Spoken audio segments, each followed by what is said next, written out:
Welcome to episode 1 of the Big City Breakdown. I'm your host, Gregg Pacitti, and thank you for joining me today. Today's guest is Justin Reynolds. He's the founder of Castle Rock Benefits.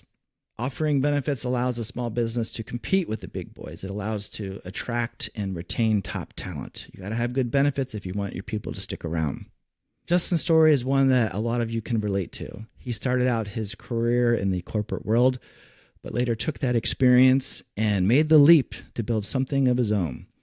In this episode, we'll get into the how and when Justin made the move, and the fear and grind and lifestyle trade-offs that occurred, and how Justin created his business to reflect his values and his desired lifestyle.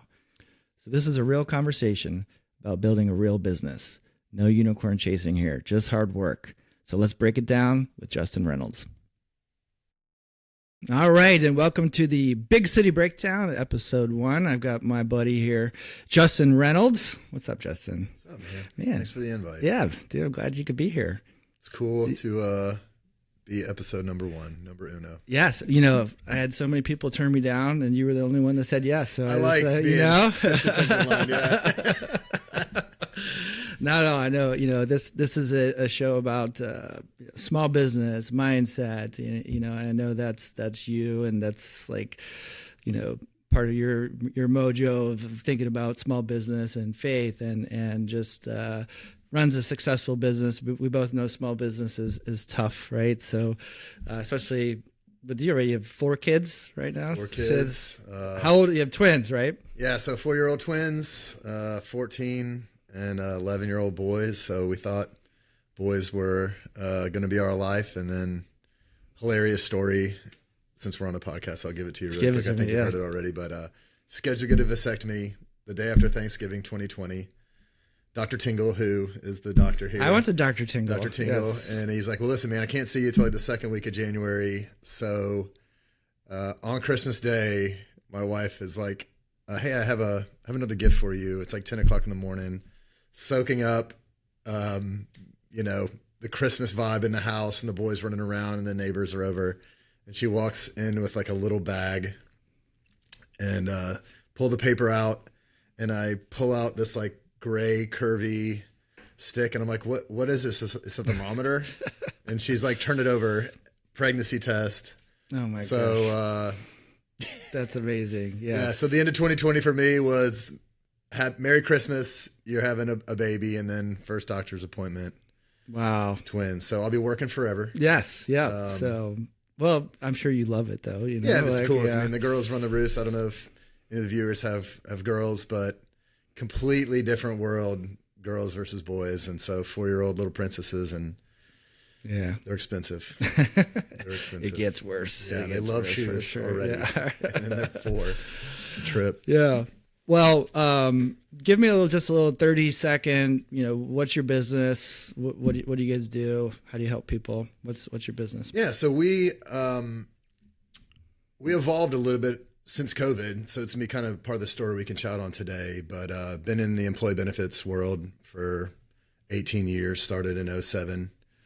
I guess right at the beginning of, the recession, the Great Recession. And so have been dealing with small businesses literally my entire life. So lived all over the country, started in Atlanta, moved out to California, got a feel for, the markets of California. And we had really large clients in California. So not even small businesses, school systems and county governments, but, 96% of our clients are under 50 lives, small business owners just trying to make it, trying to figure out how to compete in a marketplace. And so, you're doing like the health insurance. Yeah, health insurance, so medical, dental, vision, disability, life insurance. Okay. And, and realistically, for a lot of them, it was, insurance is a non-revenue generating reality, but it's how do I as a small business compete with a large enterprise, from a benefit standpoint, from a talent standpoint. Mm-hmm. And the funny thing about business, and you've probably, learned this over time, is, there's so much value in small business in the sense of flexibility and, able to adjust to market transitions. And, one of the things I say is businesses are a lot like dinosaurs. The larger they get, the smaller their brains are and the slower they move. And so often you see, large corporations train young talent, and then they either move or create, their own small business, and they learn a lot from the large business on what to do and what not to do. Yeah. I think from my example, working for big publicly traded companies, I learned more about what not to do and what I don't want to do in my business, and than what to do. And what was your first job? So your very first job when you were younger. It's kind of a God thing. I think I fell into the insurance business by accident. I don't think anybody is like, hey, I want to go get in the insurance business. I don't want to go sell insurance. And ultimately, you don't hear a lot of college kids. No. The funny thing is, I want to invent some app, and it's like a lot of unicorns. I want to be an influencer. Right? I want to have a freedom and flexibility, and make my own hours and everything that goes with it. And but you realize, it's required by law to have it. It's one of those businesses. If you ever meet somebody in the insurance business, it is a very incestuous business in the sense of, if granddad did it, dad does it, the kids do it, because they just see the flexibility and the lifestyle it allows. And listen, everybody hates insurance till they need it. Right. And so it's one of those things. Everybody hates attorneys till they need an attorney. But we provide great value, and I think it's one of those things that it becomes a very intimate relationship with an owner, because it's not a small expense. I mean, it can be a fairly dramatic expense, and it changes all the time. And it's like you need someone you can trust. I mean, I always even working with a CPA or a lawyer. I like working with the smaller firms. Like, I just know I'm going to get more one-on-one attention. So what was your last job like before you started your business? So let me get into that. So let me. Oh, your first and then your first. Went to work, got in the insurance business by accident. Okay. I was a machinist for 7 years, so made weapons for the government. Really? Very intricate, high tolerance work that the defense contractors subbed out. Okay. I thought that's what I wanted to do actually with my life. So did an apprentice, was a machinist for 3 years, and it was the most lonely, solitary gig in the world. And so I was like, I don't want to spend the rest of my life in a machine shop. So went to school for marketing, went to a career fair, and realistically was sold by a recruiter at Aflac. So the Crazy Duck commercials. And for anybody that knows the insurance business, Aflac trains a surprising amount of people that end up getting the insurance business and moving away from them as a company. So it's a good starting point for younger people. Trained me, maybe, within 5 years, had the top agency in Georgia. Then moved into a regional role and moved out to San Francisco and managed San Francisco market, and then came here and made some decisions as a company that I just didn't agree with. And so you were coming through Aflac to Florida. Okay. And then what was that day like that you said, you know what was that like that day? Yeah, so I'm gonna do it on my own. Moved across the country with them twice. Moved from Atlanta, where our whole family is, and I love my wife. Was like, listen, I support you and follow you, and went out to California. And so moved from a very conservative, North Metro Atlanta to, kind of the complete opposite end of the spectrum in San Francisco. And so got a great feeling there. And then, they a position opened up here for Florida, and took the position in 2015, and then 2018 parted ways and started Castle Rock. So. All right. So what was like? So when you decided, all right, I'm gonna start my own. Like, was it difficult to start your own? Were you able to take clients? Did you start from scratch? Yeah. Did you buy a book of business? Yeah, that's a great question. I think it evolved, and human nature is you kind of stick with what you know. What do I know about the business? What do I feel like I could do better than what I've seen inside this marketplace? And so, we initially kind of stayed in this similar parallel business in the sense of, I feel like as a supplemental voluntary carrier. So you have medical and dental and vision, and then all the other plans, disability, life insurance, dental, vision, ancillary. And so we really kind of went through like a wholesale distribution model where we went through, small local brokers who had existing client base, and we would come in and say, hey, we'll be kind of the logistics of the enrollment. So, you present inside of a group setting, and then somebody would come on site from our team, meet with the employees one-on-one, explain benefits, answer any questions, and then help kind of the logistics part of it. And so, after doing that for a few years, I know you're kind of asking about the evolution of this. We realized, brokers don't do a very good job. They're not the best communicators. They're great at spreadsheets. They're great at looking at numbers.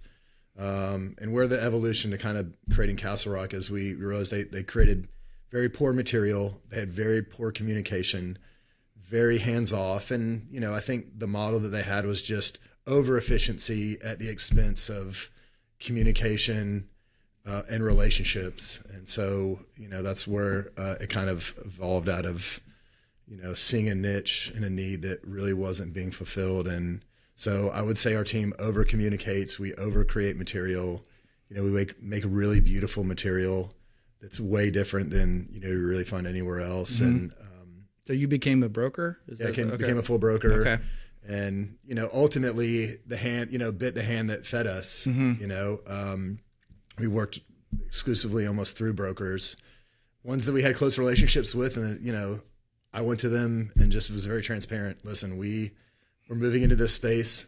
If I run across any of your clients, I promise over, if they're open to give us the meeting, I'll tell them that, we're not going to take the meeting and we're not going to move forward with it.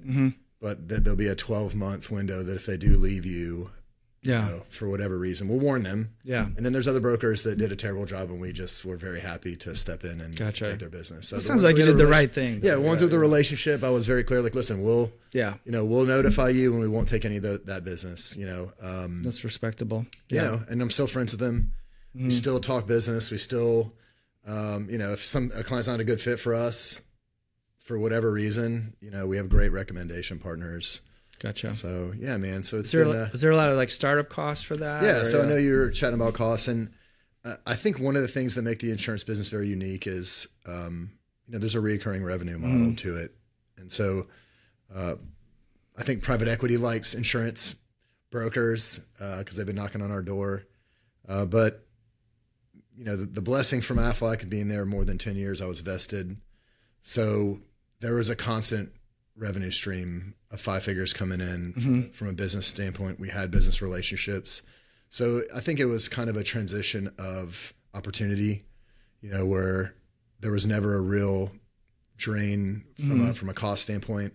The real cost in our business is just experience. There's no quick way to get the experience that you have doing this business. And I imagine it's very similar in yours. Yeah. I mean, my dad always told me, like, bless his heart, work for somebody for 10 years, like learn it and then start your own business. Now I did it a little earlier, but I made a ton of mistakes, right? 100%. But I put the work in. I mean, and I think that's the key. Like, I think a lot of people, like, and I don't want to generalize a whole generation, but like, they see the social media of like, how do you get rich quick and, work, 10 hours a week, and maybe God bless them if they could do it. But there's plenty of opportunities to live the American dream. Like, if you put that hard work in, it might be a boring business like finance or insurance or whatever, but there's certainly like the opportunity for people who want to put the work in, put the time in and the effort in, and not have to put a whole, bunch of money, but you gotta earn that right. Yeah. You gotta learn first. It's one of those things.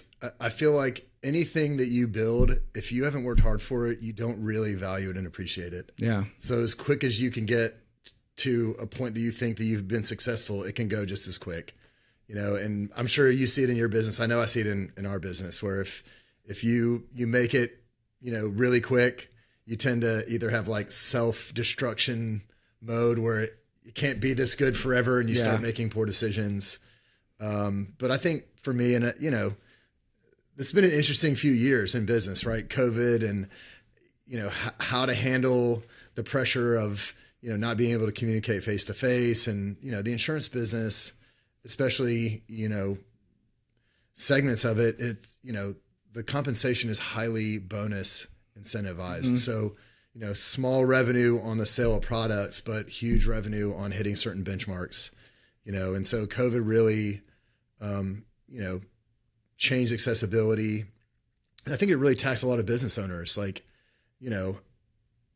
when you look at the statistics of the number of businesses that closed during that time, there's a lot of businesses that probably should have gone out of business. I mean, when you really look at it, there's a lot of businesses that were overspent on capital or overextended in, the amount of employees they had or leveraged in the business. And, those are things that as a prudent business owner, like, you need to pay attention to those things.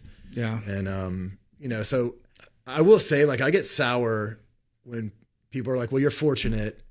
There was months that I didn't have the money to pay my mortgage. I mean, 2 and 3 months, without, making enough money to take care of the things of, just basic needs of the house. And it's, at the very beginning of the insurance business, which is why there's not a lot of people that can make it. I mean, I think, very similar to you. I mean, the insurance business probably has a 90% fail rate of people that get into the business, maybe more than that, because for the most part, it's you eat what you kill, you get paid when you sell, and then you get paid nothing when you don't. So it might be better to, like, if you were looking to get into this business, is like to work under somebody like yourself that maybe, needs a succession plan, but just starting out from scratch is a difficult thing unless you have a pretty good client base that you can bring over. But once you get over that hump, right, I'm imagining like the reoccurring revenue and premiums is like, at some point you're like, Yeah. I mean, when we made the transition from kind of a corporate role,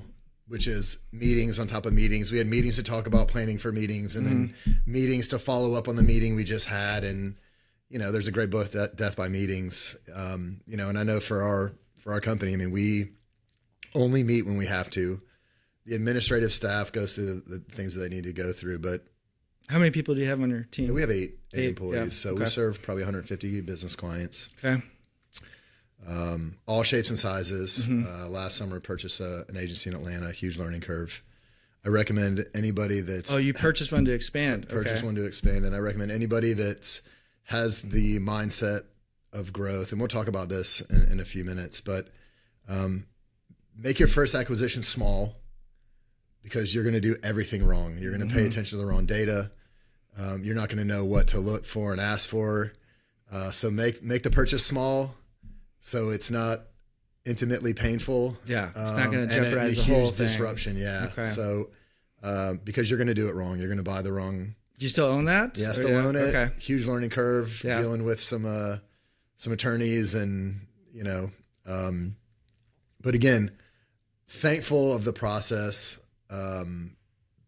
Really, because everything that could have gone wrong did. And there's a blessing in that for sure. Yeah. So I always say it's either a blessing or a lesson. Yeah. But a lesson becomes a blessing. A blessing. A blessing or a we'll make up lesson. a new word Yeah. on the A podcast. lesson. You'll learn a lesson from it for sure, and just learn from our mistakes, which, I think that's part of this, putting this together is hopefully people learn from our mistakes, and, you could, whatever your business is, right? You're selling whatever widget or manufacturing something. We all go through the same things of what we're dealing with.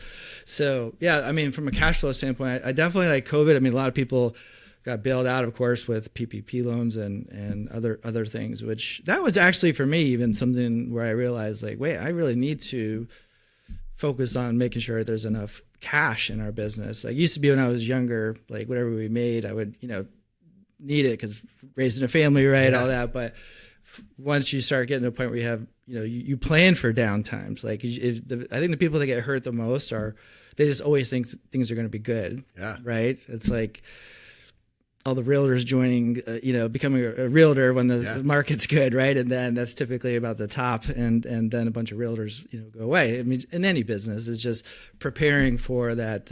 Everything's cyclical, and there's times when it's going to be good, and there's going to be difficult times. And if you don't plan for that, that's the biggest thing that causes companies to go out of business, is not cash flow. Yeah. And so we make it a point now to make sure we're saving, just like I would, my personal finance. Right. So, did you have any like real difficult, so you had some difficult times in the beginning. Did you ever have some it's tough when you're running a business too. Like, sometimes you have to make those hard decisions, or you have to let somebody go, or just you're steering the ship. So was there any kind of lessons you've learned of going through some tough times? Yeah. It's funny when you run a business, I think a lot of owners try to create in themselves somebody they're not, right? They try to find, somebody that they're trying to mimic who has a successful business. And they're like, I want to be like them and I want to do things like them. And they try to follow some processes that they may not realistically be able to handle. They may not have either the ability, the bandwidth, the desire, and so, some owners are, very process oriented, not good at big picture, but great at creating like really good structure. Other ones are, very big picture people, and they see things where they're going. And from an operations standpoint, they're not the best at operations. And I think a lot of owners have trouble when they try to do something that they're inherently not good at. Mm-hmm. And so I think for me, knowing strengths and weaknesses, and this has probably been, the thing that I've had the most trouble with is, I run fast and I break things. And if I'm going to be doing like weekly cadence or, managing reports or doing KPIs, I'm not going to be good at keeping up with that. I keep a really good pulse on what's happening in the business, but I don't want to sit down and do 15-minute meetings with every person every week. What do you have going on? How does this work and look? I think about, the founder of Nike in his book Shoe Dog, and he had his one sales guy and he literally never talked to him. His one sales guy in Southern California would write him letters every day, and I wouldn't respond to any of his letters. And the guy just made it, without any help or support. And I think about, over the years, I tried so hard to be somebody that I wasn't. And then I realized, I need to find somebody who can fulfill that role if I need it. Yeah, exactly. And so the most important thing is if, really be 100% honest with yourself. What am I good at? What do I enjoy doing? Who am I that I can, really be of most benefit in the lane that I'm best at? And then find somebody who sees the vision and just walk alongside you through it. And so I've been incredibly fortunate to find people that, over the years, and you've found this too, that, they fill every void that you don't have the ability to fill. And it's like 1 + 1 = 3 when that happens. Is like, I think a lot of people, I never knew what that meant, by the way, until business. I was like, this is the dumbest phrase in the world. Right. It actually makes sense. And I just stumbled upon this same thing where it's like, I'm that visionary kind of guy, but the follow through details and things like, it's just painful. It sucks the life out of me. I mean, literally, it's painful for me. But one of my partners she loves it. She's the checklist queen. She just like, it gets done. I know it's, and when we're together, like, it's just such a respect for each other where it just multiplies and synergizes and make things like helps you get to the next level. So don't necessarily hire people just like you, right? That like, you might be like, oh, this guy's great. We have so much in common, right? But no, it's like you want to have someone that complements your strengths, where your weaknesses are their strengths. And then, that fills holes. So. It's really interesting. There's a DISC study that we did when I was with Aflac, and I'll give them props. They were great at creating culture. They had a great community in the sense they had this Aflac Cancer Center at Children's Healthcare of Atlanta. And every national meeting, they would bring kids that were going through cancer treatment and bring their parents up. And your donations are going here, and here's the impact that you're going to make. And you're watching these kids go through cancer, and you're watching like the look in the parents' eyes when they drop them off or they're going. And instead of sitting in like a random chair, they have like little race cars, and the kids are playing video games while they're getting chemotherapy or radiation. And but they did this study. It's a DISC personality profile, which I'm sure most people have heard of that. But they, and something we do now with all of our team, we do it in the interview. So if I know that there's a certain role I'm trying to fill, and the way that they really compartmentalize each of the 4 profiles is you have an eagle. They did it by birds. Okay. So you have like the leader bird, predatory bird. Typically the person running the show is an eagle for the most part. Mm-hmm. Then you have a parrot. And you think about a parrot, it's like bright colors. They live in a community. If you ever go to the zoo, like the parrot section of the zoo is the loudest place in the entire zoo. salespeople Yeah. chatting and talking and they do things together. Then you have a dove, and that's like the peacemaker. And that in a lot of senses might be like an HR person, or, you know, this nurturing, community loving. And then you have an owl. An owl, you know, you think like the wise old owl. And, you know, and so when we do these profiles, like, listen, I need somebody who's structured and organized and process oriented, and I need an owl to fill this role. Mm-hmm. And so we do this DIS profile, and I can give you a copy of the profile, but you know, they're going to answer some questions, and it's going to kind of give us an idea of who they are, how they respond. And the neat thing about it is, you know, how do they respond to stress?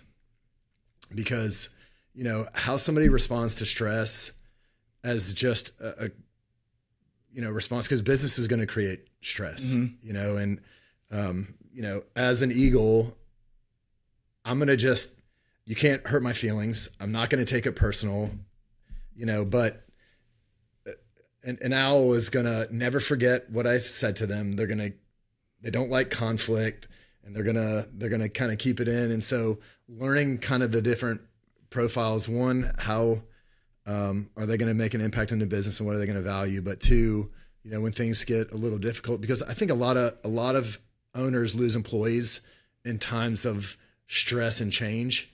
And if you're not thinking about how does that person respond in a stressful environment, then you're going to try to treat them the way you handle stress, and they don't handle it the same. And it's going to create a huge problem inside your organization.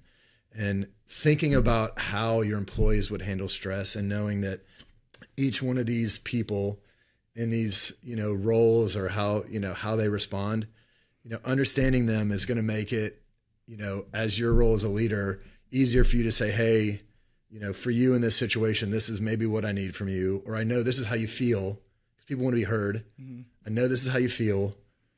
This is how we're going to walk through this, and here's going to be the expectations that I have. Or, you know, through this, I'm not going to put any expectations on you, but let me know how you want me to handle this. And so that's something that only, you know, has come through years of doing it wrong. Yeah. You know, so. Do you check in a lot with your employees, or just everyone's, you know what I mean? Or yeah, just more I would say I talk to every employee every day. Mm-hmm. You know, we've grown into a really interesting structure from an office standpoint. They have unlimited paid time off. They can take as much time off as they want or need. The funny thing about them is every one of them takes their work with them everywhere they go. And I'm getting emails all times of the day, early in the morning, late at night, which we've grown into that because I realize that they love what we do. They love our clients. They love our reputation. And so it's kind of grown to a point where I don't need to keep you here. I don't need to micromanage what you're doing. You know your role, you know how important you are to the clients and to the company. And so, so it's a good, you were mentioning like culture, right? Yeah. I mean, like it seems like that family type of like, hey, we don't need to micromanage you. Someone took off 4 months, maybe you have a conversation, but you know, you know, and protecting that culture. That's one thing I've learned over the years is like one person could come in and really disrupt that. And so like, you know, you have to be very careful of like, what's their character? Like they could be, maybe look like a great employee on paper, but like, are they going to get along? Especially the small offices. Cause it's like, you know, if you have a couple of people that aren't getting along or whatever, but it can cause some havoc. But, I love the idea of the personality test. And I know there's a bunch of different personality tests, but it's like that person's going to be like, if they're doing what they love to do because they're wired that way, boom, like if they're happy, you know, you might not necessarily like that type of a job, or I might not, but if they're someone that's like a follow through person, follows the rules like checklists, and that's what they want to do. And then you know how to communicate with them, right? Like if everybody's going to listen a different way and how they process things. So I love all that stuff. I think it's important. I think a lot of people kind of hesitate from doing that, but I think it's just a win-win. It's like, hey, let's figure out what do you like to do? Does this job fit what you love to do? And when we communicate, when times get tough, this is how we're going to communicate because this is the style that works best with you. It's kind of like the love language, I guess, right? Yeah, it's so funny you say that. So we actually do a love language one as well. after they're hired. Oh, really? Now, the questions are really interesting because they're like, do you like a pat on the back? And do you like to be touched? And the questions are a little wonky. Yeah. You could reverbalize them, but it's kind of an affirmation chart. Like, how do they need to be affirmed and how do you need to communicate to them? At the end of the day, it is a relationship. That's like just any personal relationship. Like you have to nurture it and make sure people are happy and they're going to, work better and harder and when they're feeling good. And if they're resentful and it's like, if it doesn't get addressed, then, people just don't put their best in. They're not feeling good. Like, as owners, it's our job to know them, to know how they need to be addressed. Not in a public setting. You can address me in public and it's not going to hurt my feelings. But, I have failed so many times by trying to address conflict table, having meetings, and it was a huge backfire. Okay. For sure. So, but, I think from an owner's standpoint, and we're talking kind of about interviewing and bringing on talent. I think one thing I've found that's been, really a game changer for us from an interview standpoint is, so many times you go through an interview as an interviewer and it's tell me about you, tell me about you, tell me about you, tell me about you, ask all these questions. And a lot of them are the same questions they're getting at everybody. And so for so many people, the best day on the job from that employee is the day they interviewed, and every day has gone downhill from there. We kind of made a conscious decision as an office to do a multiple step interview process where, we take the first interview and we talk a lot about the business and what we're doing and how we're doing it and why we're doing it and what the clients look like, and try to scare them a little bit. Like, here's what this is going to look like. And, it's going to be really hard. And here's why. And here's what getting no's feels like. Have you ever gotten no's? And again, why we're doing it and why it's important. And, everybody that works on our team was never in insurance before. Nobody was in the insurance business, and this is going to be kind of a little secret hack, but I went to the parent teacher organization or the meeting with my wife, and it was, president and vice president and secretary and treasurer and all these incredibly interested women to take care of their, kids in school. And all of them had degrees from good universities, and they want to be involved, and they've just been at home and they're bored and they want something to do and they want to make an impact. And we found the best talent, hands down, from parent teacher organizations. Nice. And all right. moms have been home for 4, 5, 6, 7 years. They've been out of the work world and like a little nervous to step back into them. And all of them, we kind of started on a part-time situations. So they didn't feel like the pressure to get in, and they could kind of still do what they were doing with the PTO. And then, after a while, they're like, I love working and I like doing this and I like taking care of clients and I like having like adult human interaction. And they have just been, a little surprise secret life hack. So if any of you guys are looking for, really strong people that may not value their time or maybe a little nervous about getting into the work world, PTOs, man. That's good. If that's the only takeaway from this meeting, PTOs are gems. I gotcha. Yeah. Well, we're pretty spread out, pretty even between men and women, and I actually think that's an important thing too, right? Of like having different points of view, different backgrounds, and being a little diverse with that, so that you're not all thinking the same thing all the time. My whole team is women. Is it? Okay. My whole team is women. Gotcha. I found that women are better listeners. They're better multitaskers. They're better communicators. All right. Follow directions better. Nothing personal. Yeah, no. Hey, I'm sorry for all you guys out there, but just lost half our listeners. Yeah, sorry guys. Well, if you're a man owning a business, find great women to kind of run the show for you. It goes from 10 to 5 right now. So hey, but no problem. Or you just added a bunch of women. They're like, yes. I knew it. Yeah, come on, moms. We got some jobs over at Justin's place. So, are you growing? Are you expanding? Yeah, man, we're growing. I mean, it was so funny. 2 years ago, we had 11 producers and 7 admin staff. And fast forward 2 years from that, I've had multiple producers go out and start their own businesses. 2 summers in a row, I had big publicly traded carriers poach my top manager and my top producer because I knew we trained them well. And the same one poached the next group the next summer and offered them stock and things that no matter what I want to do, I can't offer you free company stock. I mean, I guess I could have created stock and given it to them, but in hindsight, the team is smaller. We're very specific about who we bring on. This is one of the things I want to kind of chat on is, I think, when you're newer in business or you finally go out on your own and you just have this idea of, I want the biggest thing possible with the most amount of money and the most amount of employees and the biggest impact. And you realize that as you grow wider and wider, your margins compress, your time for family compresses. And, I was grinding like 90 hours a week and leaving my house at 6 a.m. and getting home at 10, 11 o'clock at night. And, incredibly taxing. I'm sure my wife hated it. She didn't verbalize that much. And now, we have kind of been in this weird point the last couple of years that, we kind of have this is how many clients we want. And we say no to a lot of clients, because I've it's funny, like when you think about what is retirement, I want to do what I want to do when I want to do it with the flexibility. And that's literally the life I have now. I mean, I'm 45. I play pickleball, 3 or 4 days a week in the mornings, and I just build my schedule around what I'm doing. Now, there's a busy season where I'm incredibly busy. Yeah.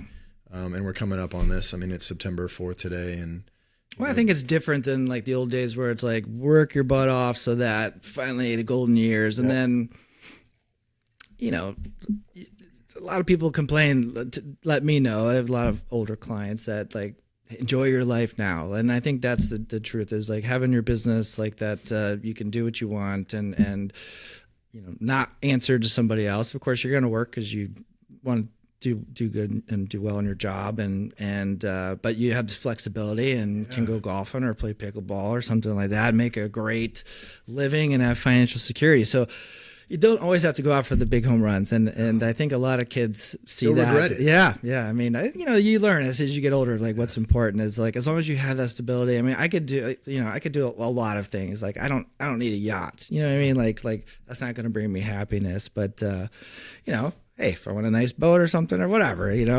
travel, be able to do the things I want to do and to have security. It's just, that's worth so much more, and to be able to do good, right, and give back too. So let's talk about that. So what's some of the things making work meaningful, right? Is that always brings it a little bit more. I think motivation to your team. Like you guys are not just like, hey, collecting insurance, you're helping people, but also.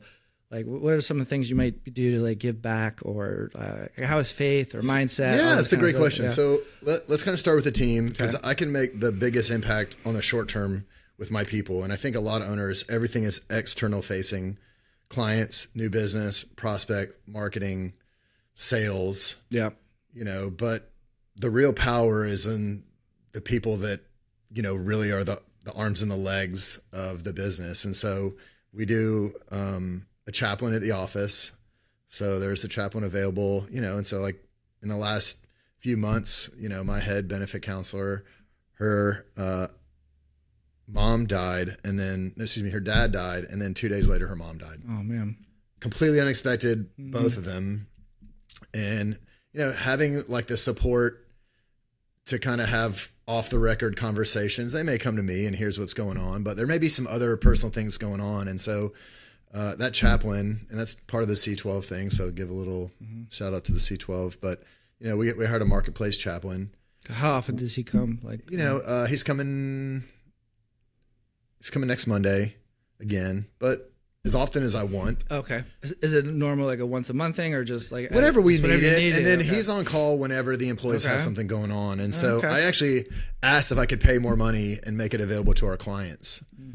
So, we have a prayer board at our office where if we have, we're dealing with people's healthcare, we're dealing with medical claims. If somebody's going through cancer, we put them on our prayer board and we'll pray for our clients. And so that's one of the things I think that we do is, it's awesome. When you have a Christian run business, how can I kind of bring the Lord into it? How can I both in front of the clients, but more kind of behind the scenes, we have it on our cards. I mean, our core value, it's on my business card. It's on the material we give to clients, like work as if you're serving the Lord. Right. So when nobody's looking, are you doing the right thing? Are you, even if it's not a Christian run business, I'm praying for prosperity for the business. I'm praying for good decision making. I'm praying that something doesn't happen to them. Also from the business, we do like an offsite leadership meeting every year. So we were in Atlanta last year, rented a big house like in Buckhead, and went to great, restaurants and did cool things around the city and kind of take them out. But, the unlimited paid vacation is something that I kind of stepped into. And I just told them, like, listen, and, again, being a business owner and building like the life that you want, you don't want to grind all the time. So we intentionally don't have like client renewals in the summertime. We don't have any groups. We have one really small group that's a July start date. A lot of clients are January 1. A lot of people do benefits. And so, the teams will take 4 weeks, 6 weeks. Our goal after this year is to spend 6 or 7 weeks in Spain every summer. Nice. I'll hop on my computer a couple hours, but I want my kids to experience life outside of the U.S. The pace, culturally, what it's like, learn to speak Spanish. I know the first year they're going to go in and they're not going to be as diligent about really trying to learn the language. But after spending weeks there, they're going to come back home and they're going to take Spanish class in school. They're going to do Duolingo or something like that. Yeah. And then knowing that every summer we're going to go back and they're going to see the friends that we, met the previous year and stay in the same place. I love it. And build, again, owning. I mean, why do you own a business? Right. It's not just to make money. I mean, money becomes very fleeting. You're like, have a goal. Like, hey, if I can make $100,000, that'd be great. And then you realize that's not enough. Then you're like, cool, if I can make 250 grand, then I'll make it. Then you get there and you're like, well, I don't feel any different. Then you're like, well, if I can make $500,000, and you realize you don't change that much. Maybe you drive a little nicer cars, you eat a little better food, you eat out more, you don't pay attention to your bank account as much, but it doesn't change your happiness. And so then what does that look like? Like, what does it really look like? And so for me, that's why we kind of set a cap on clients. We want to be able to enjoy the life that, take a notepad if you're a new business owner and be like, what do I want my lifestyle to look like? Not how much money do I want to make? How many clients do I want to have? What is this, what do I want my lifestyle to look like? And then work to get to that point. Right. Make good decisions, grind your face off, do what nobody else will do at the beginning so you can do what nobody else does. Not even at the end, in the middle. Yeah. Right. And you're constantly improving upon it. Like it's like a never ending. I mean, the thing is, like, I'm not hiding it from clients. Like I tell them and they're like, man, that is the coolest thing in the world. And I wish I was in a business, and I meet with them and they're like, I hate insurance. And I'm like, that's great. I get it. But the relationship with the owners and, do something that nobody else does. Like, think way outside the box. And the funny thing about it is, like, the joy that'll come from the lifestyle you created will make you love your job more. It'll make your employees like you more and want to do more for you and the clients.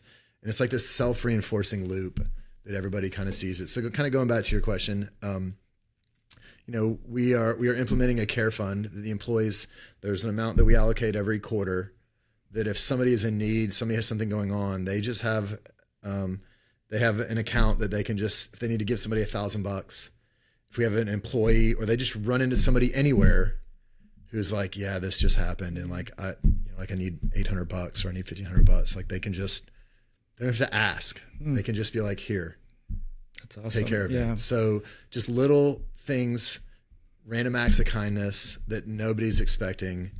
And it's just another thing we've done. I'm trying to think, kind of going back to, giving back. I'm sure it's a lot, but I think the main point though too is that you're giving back to the community, but you're also taking care of your employees who are also then, spreading that love and, it just makes them happier, right? It's like, it's not separating work from life. It's like your work is your family life, Unless you can say it. Like, you can say you can keep them separate. It's impossible. Yeah. I mean, I think it's special, and that's where small businesses can really excel, because it's harder to do that on a larger scale, just because dealing with people in general, like, we all have issues and things. But I think definitely showing that you care, showing that you're taking steps, that they're just not an employee. They're, just not another sale of a client. Like you're humanizing all that and have like a pure spirit behind it, right? Of like doing good and honoring God. I think it's like, I let them create their own titles, mm-hmm. which is just a little dumb thing. But like our operations, she's the maestro of operations. Like I just let them make their own. So on her email signature, just little cheesy things, but they love it, and so it's, does it make any impact in the business? Zero. But it's like this additional sense of pride. Mm-hmm. I'm like, if you want to be a vice president, put vice president on there, even if you're not, but vice president of the role that you're doing or whatever it looks like. I don't care what it is.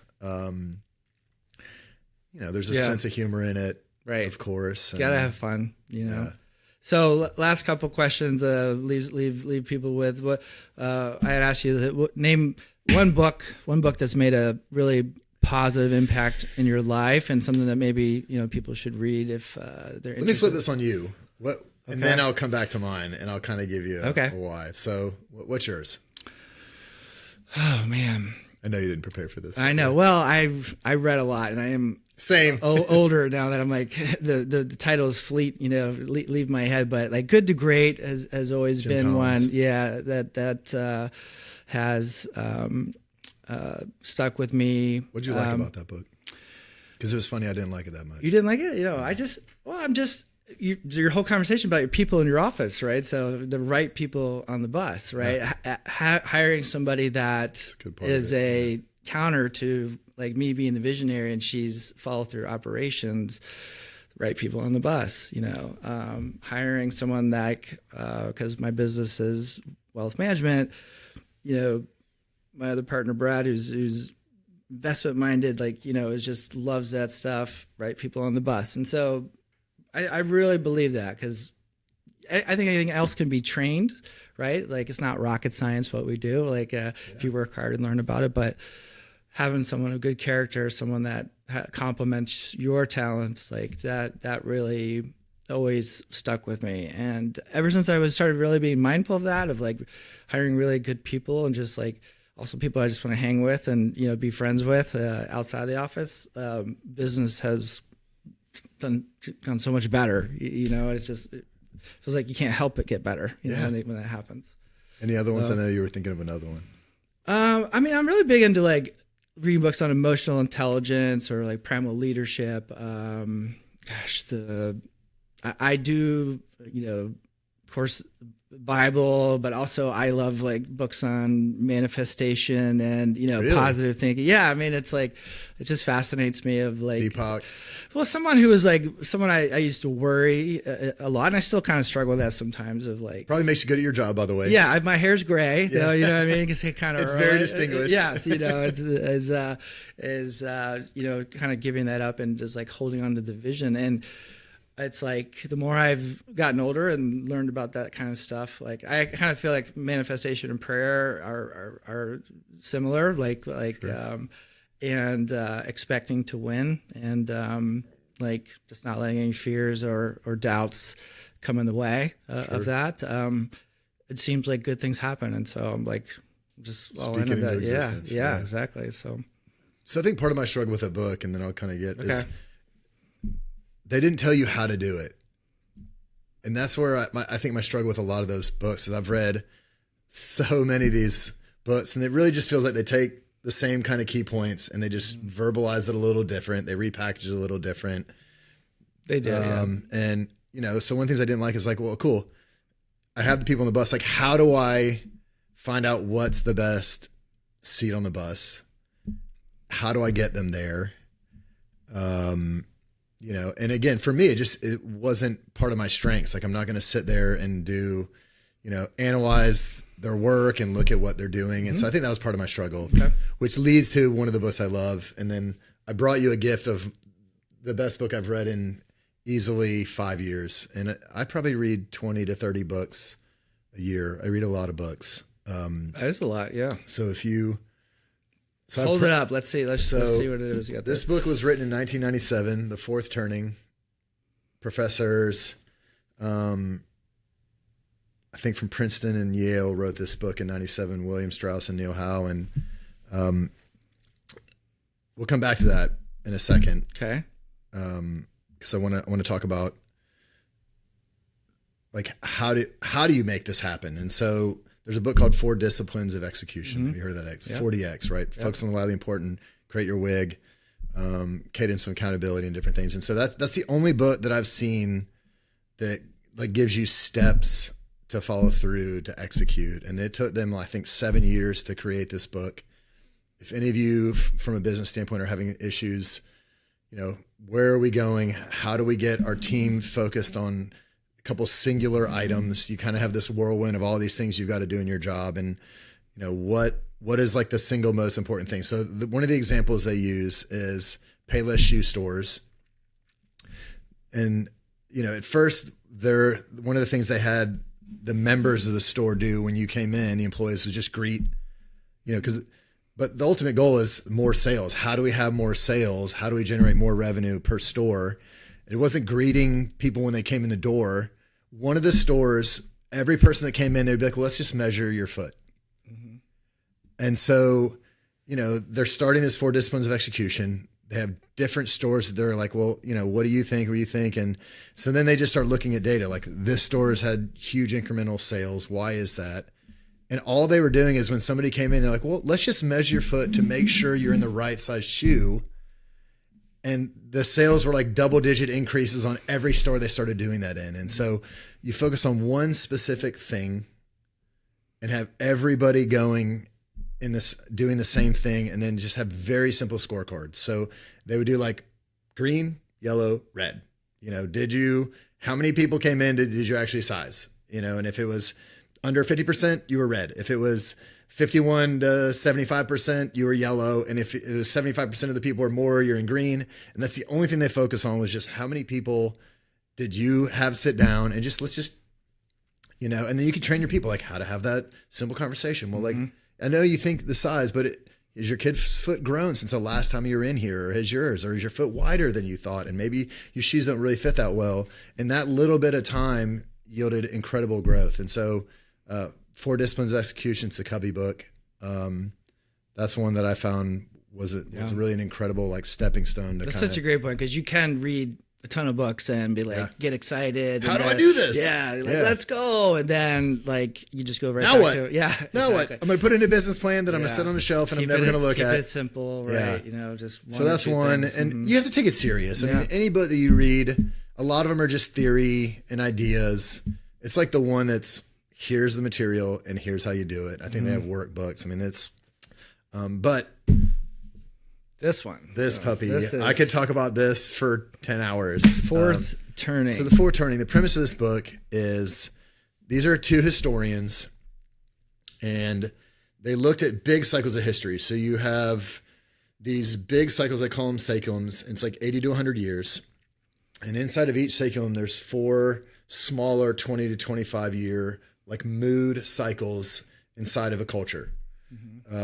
And so let's just think about America, like the last 300 or 400 years, right? You have the Revolutionary War, and they're always marked by like a crisis, which is the winter. And they kind of relate it to seasons.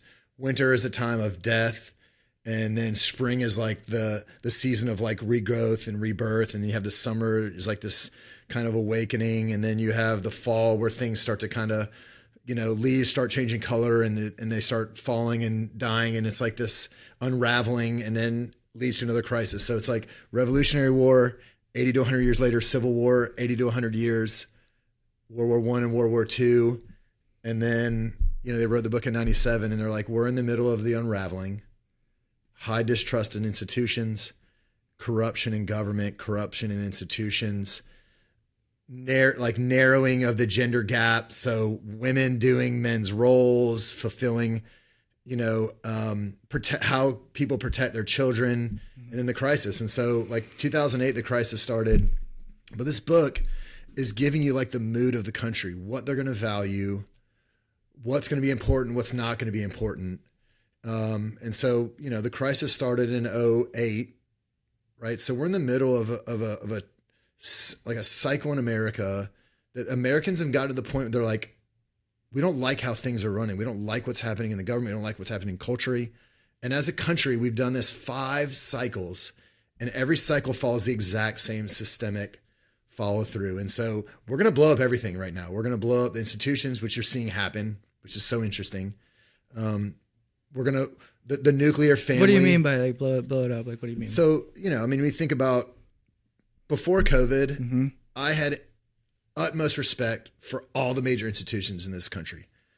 CDC, the National Institute of Health, the FBI, the CIA, the Department of Education, the Department of Labor, like all these major universities, and,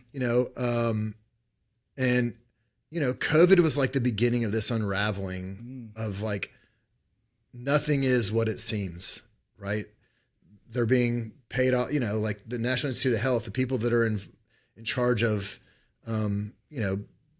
implementing, medical, and I don't want to get into the political part of this, but long story short, everything that's happening, if once you read this book, you realize like this was inevitable.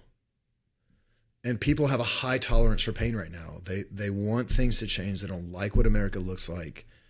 And things will probably get worse before they get better. But the best thing about this is after this cycle is over, which will probably be 2030, 2032, everything that they will basically, at the expense of the people in charge, just like George Washington and Ben Franklin and Thomas Jefferson in the Revolutionary War and Abraham Lincoln and, the crew of leaders at the Civil War and Truman and Roosevelt and the guys that were in charge in World War I and World War II, that was massively destructive at great personal cost. Then there's this like 20, 25 year period of like peace and prosperity and growth and high trust institution and like the growth of nuclear family and, the widening of the gender gap where women want to stay at home and they want to raise good families and want to raise good kids. And, instead of being in the workplace, and you're going to see this like divergence, and you've already seen it happening, and so I guess the solace in it after reading this book is realize like, man, it's felt like a dumpster fire for 20 years. I think you would agree somewhat culturally, institutionally, and people are like, gosh, America's fallen apart, and it's just part of a cycle. And, strong leaders will have and will step into place if they haven't yet. They could be coming in the next 2 to 4 years or 8 years, and they will come in and they will do what's right in their eyes. And then we're going to have this 20 to 25 year cycle of incredible growth and prosperity and peace and trust. And, people will let their kids go outside and play without needing to know where they are everywhere. Like it's this. And so, incredibly complicated read. They're professors. They give you way more than you need to know on any given topic. But so I want to give this to you. Thank you. But so I have been really incredibly sour and, hopeless on the future until I read this book and I realized that everything that's happening has happened in the early 1900s. It happened in the mid 1800s. It happened in the 1700s. And it's all played out in systematic rhythms. Okay. And so honestly, the future is incredibly bright for this country. And so I think you'll really like that, man. I love it. I mean, I love that, it feels like, yes, the leaders are out for themselves. And it's like, what happened to all the leaders are just like for the people and like lead because they have integrity and they have vision. And hopefully, yes, the pendulum, I'm always a fan of the pendulum swinging. Yeah. And it takes a while, but I'm hopeful too. And I think that, small business is still the heart and soul of America, and there's tons of opportunities. And one of the things he says, and Ray Dalio, who I'm a huge fan of Ray Dalio, he's like, even during times of immense crisis, majority of people are still working. Majority of businesses are still employing employees, and things are still, well, it's just, it's rocky from a historian standpoint when they write what it was like during seasons, but still 80-90% of the employees, people are working, businesses are making money. I mean, things are still generally well. Yeah. It's always a perspective too, right? Huge hope. You compare, the U.S. versus so many other places. I mean, we're so blessed and lucky. So incredible, and so I'll say one other thing on this book. I know we're kind of getting close to time, but around the world, and they studied globally all the different countries of the world. Previous they were all on different cycles. So if you were in Japan, there were still the same cycles, and they could map the cycles. After World War I and World War II, almost the entire globe got on the same cycle, which had never happened in the thousands of years previous to that point. And the Romans knew about the cycle. The Greeks knew about the cycle. And so for the first time in the history of the world, almost the entire world is on the same cycle as a result of World War II. And so what used to be kind of some countries were falling apart or somewhere in incredible growth and prosperity, now because of that, you have this like global effect for everything. So the entire world is going to go through a crisis, and you're seeing it here. You're seeing it in Europe, especially, culturally, and how they're handling, migrants and a lot of different things. And, the people that are in leadership roles, and the people will have enough and they'll change it. And so you're going to see, again, it could get worse before it gets better, but we're just 6 or 8 years from that transition where it's smoothed out. And, if history proves itself, and we've got 500 years of history to prove that this will happen. I'm sure people after the Civil War were like, this is going to be a mess forever. Yeah. And it didn't take long, and it's going to be the same situation here. So all right, don't let your heart be troubled. Yeah. Fourth Turning, one of the most incredible books. All right. I've read great charts in there too, so I want to give that to you. Awesome. Well, I appreciate it. Doing great. You shared a lot of great wisdom that can only be attained through experience, right? And you always hope like our kids would listen to us, but at least we have an outlet now to kind of share like that. We know a thing or two about a thing or two only because we've, they won't made realize the mistakes. Until at least they're 25. Yeah, exactly. Yeah. So, but brother, cheers to you, man. Yep. Salute. All right. Thanks, Greg. All right, brother. Thank you.